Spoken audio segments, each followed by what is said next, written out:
Anak? Ano ginagawa mo? Mami naman, bakit mo pa ako iniistorbo? Can't you see? I'm praying. Ha? Praying! Praying? Dasal? Oo. Kailan ka pa natutong magdasal? Humihingi ka na ba ng tawad sa mga kasalanan natin? Pati ba ako kasali sa dasal mo? Of course not, Mami. Bakit naman ako hingi ng tawad? Wala naman akong ginagawang masama, no? Kung sa bagay. Ang dinadasal ko na sana kung sino man ang nakakuha ng pera natin, malasin ng todo-todo sa buhay niya. Kasi hindi naman niya kanya pera yun, no? Atin yun. He doesn't deserves it. Akala ko pa naman nagbago na tayo. Bakit naman tayo magbabago? We're perfect. Kaya siya dapat malasin na siya ng todo-todo sa buhay niya. Buwisit siya kung sino man siya. Atin ang pera na yun. Atin! Alam mo, ate, na-imagine ko pa naman, marami tayong handa sa Pasko. Tapos lahat tayo, may mga regalo. Pati na si tatay. Akala ko pa naman, makakapasok na tayo ulit sa school. Pasensya na mga anak. Nawala tuloy yung pera dahil sa kondisyon ko. Kaya Bernard, huwag ko kayong mag-alala. Kasi hindi naman po kayo sinisisi ng mga bata. Joanna, normal lang naman namang hinayang eh. Tayo, huwag mo lang sisihin yung sarili mo. Sa totoo lang, mas okay pa nakuha niya yung pera eh. Kasi lagi na nanganganib yung buhay namin. At ilang beses ka na rin napahamak. Ate, mahirap din pala maging mayaman, no? Oo, Junix. Kaya dapat, makontento na tayo na buo yung pamilya natin.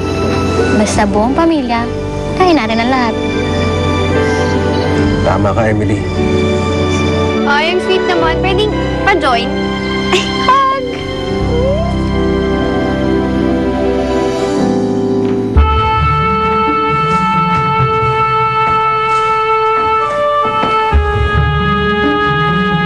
Good night, baby.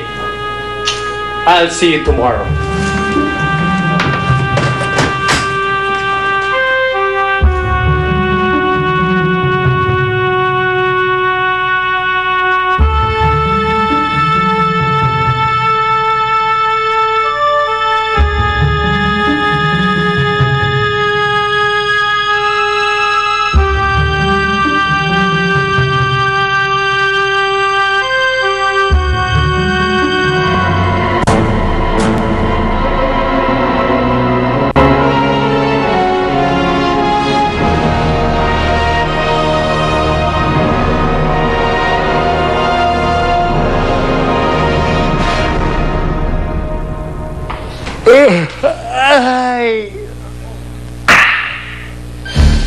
Good morning.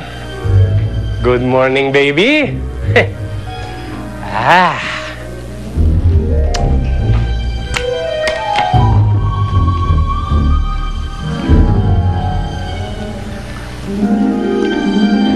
Yung cheque. Yung cheque. Diyan ko nilagay yun eh. Asan?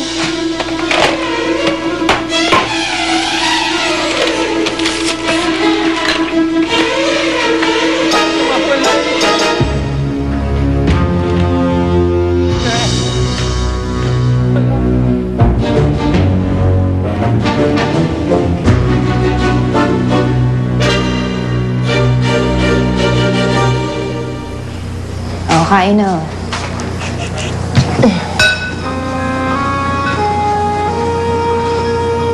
Bakit ganyan yung mga mukha ninyo? Ang lungkot-lungkot nyo, mga nakabusangot kayo. Asa yung Christmas spirit niyan? Paskong Pasko. Joanna, alam ko na. Pwede ba kita mautusan? Pakisabi kay Jonix at kay Emily na samahan ka. Doon sa storage, meron kong kahon na kulay puti, ganito kalaki, at meron pa isang kahon na kulay brown, mga ganito kalaki. Stas, pakikuha. Ano meron doon? Basta. Alika, may kukunin tayo sa taas. Huh? Oo, sabi ng tatay niyo may kukunin tayo sa taas. Alika na. Sandali lang, Farah. Tandaan, makabalagdag ka, ha?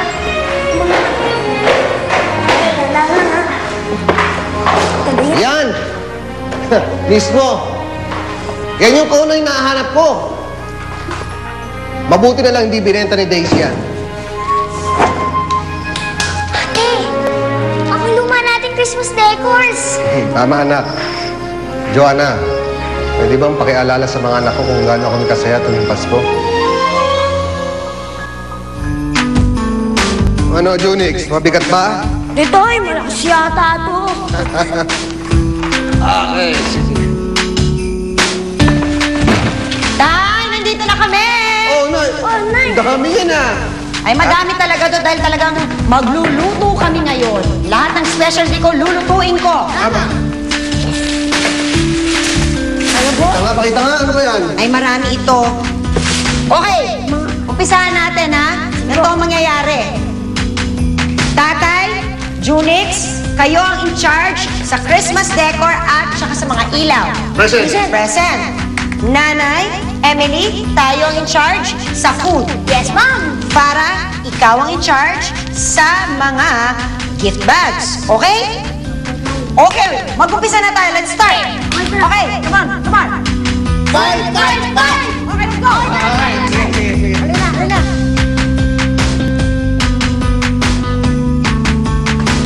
Ang gaganda ng mga to. Alam nyo, naisip ko lang sayang naman kung hindi natin gagamitin yung mga Christmas decors na yan. Magtulungan na lang tayo na i-decorate yan.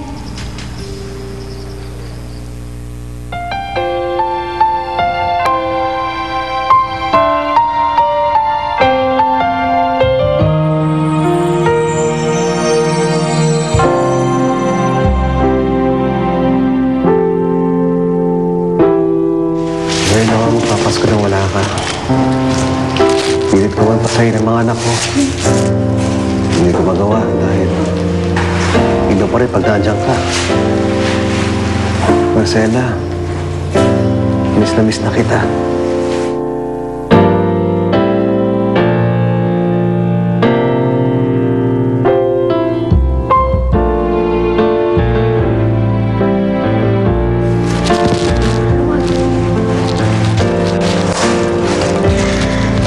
Malungkot lang si tatay. Kasi, di ba, ang Pasko yung favorite niya. Eh, mukhang hindi tayo makakapagpasko eh. Kasi wala naman tayong gamit.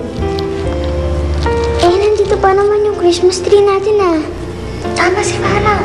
Ay, ito pa yung mga decorate natin. At andito pa rin tayo. Kaya pwede pa natin gawin yung dating Pasko. Paano? Ganito akong bahala sa food. Ikaw bahala sa mga Christmas lights. Ikaw naman bahala ka sa mga regalo natin. Pati kila Ate Joanna para makapag-thank you tayo sa lahat ng ginawa nila para sa atin. Pero secret natin ito kay Pantatay, ha. Surprise natin ito sa kanya.